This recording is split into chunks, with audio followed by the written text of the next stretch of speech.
How to care for a clownfish.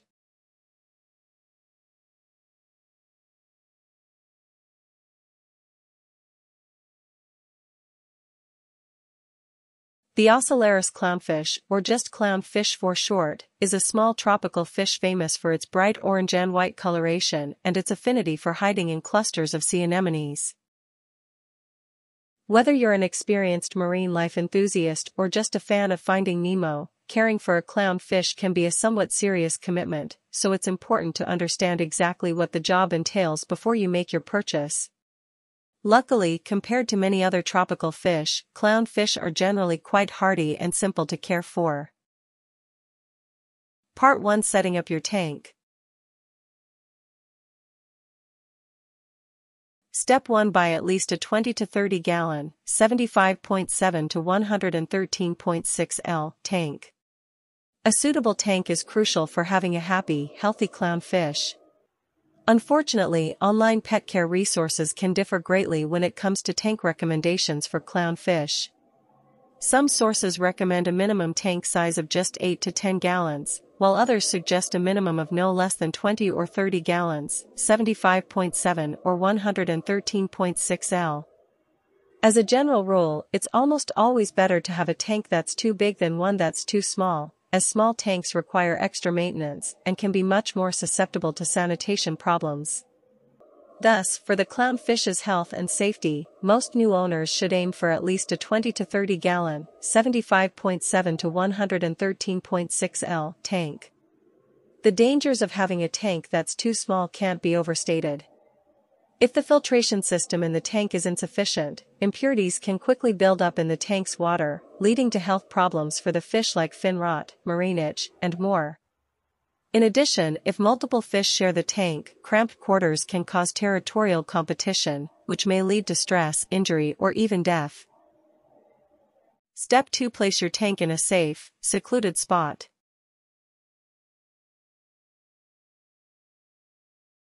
Many first-time aquarium owners underestimate the ease of preparing and maintaining an aquarium. In fact, even the physical location of the tank can have a major effect on the health and happiness of the fish inside. As you plan a spot for your aquarium, keep the following tips in mind. Aquariums should be out of direct sunlight and away from heaters, air conditioners, ventilation openings, and windows. Sudden changes in water temperature can be harmful to the fish. Aquariums should be within range of an electrical outlet to power the lighting and filtration systems, but shouldn't be up against a wall, as this usually makes it difficult to perform maintenance and change filters. Aquariums usually weigh about 10 pounds, 4.5 kilograms, for every gallon of water they contain. This means that a 30-gallon, 113.6 L tank will weigh about 300 pounds, 136 kilograms. Keep this in mind when you're choosing a table or stand to support it. Aquariums should be completely level with the ground. Step 3: Test your tank for defects. You do not want to discover that your tank contains a leak or is poorly constructed when it's completely full of water. A proper tank should be completely watertight and completely level. Test for imperfections in either of these categories with the methods below. Test for leaks by filling the tank to about 1/3 of the way full in a water-safe location, like a shower or your yard. Dry the outside of the tank with a towel and wait about 1 hour. Look for beads of water along the corners or pooling of water at the base. If you see these signs, return your tank for a refund. Test for levelness with a carpenter's level. Alternatively, add a few inches of water and marking the water line on either side. If the two lines differ, the tank is not level. Keep in mind that this may reflect a problem in the surface beneath it rather than in the tank itself.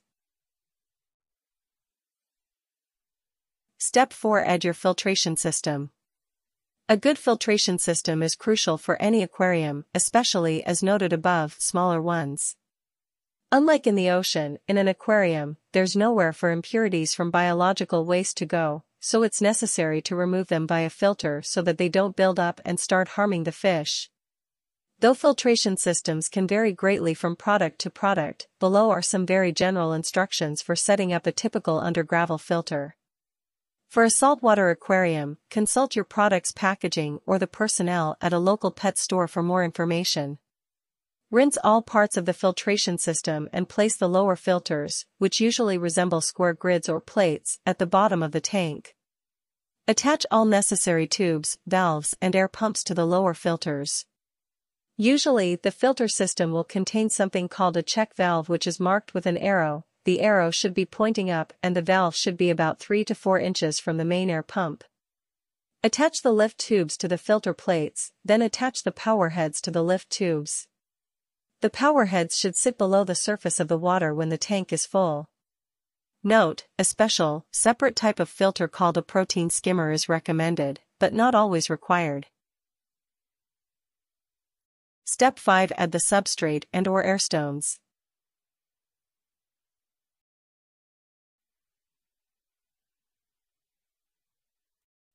Rinse your substrate, the gravel-like substance you usually see at the bottom of home aquariums, in a kitchen colander before adding it to the tank. Be sure to use a specially designed marine substrate recommended by your local pet store, not ordinary gravel from outdoors. If you're using an under-gravel filtration system, the substrate should cover the filter plates completely in a thin layer about half an inch to an inch thick.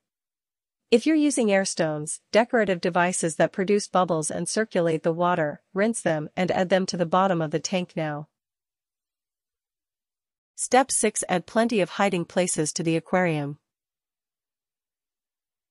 Clownfish are famous for spending much of their time hiding in the fronds of sea anemones and rocky crevices in coral reefs.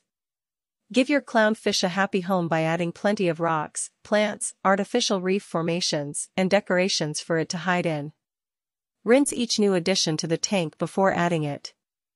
Though clownfish enjoy a mutually beneficial relationship with sea anemones in the wild, you don't need to add sea anemones to your tank at home. Having plenty of rocky crevices should be fine. If you do intend to add sea anemones, know that they can be somewhat more difficult to care for than clownfish themselves, as they require a high-quality filtration system, good light, and frequent feeding.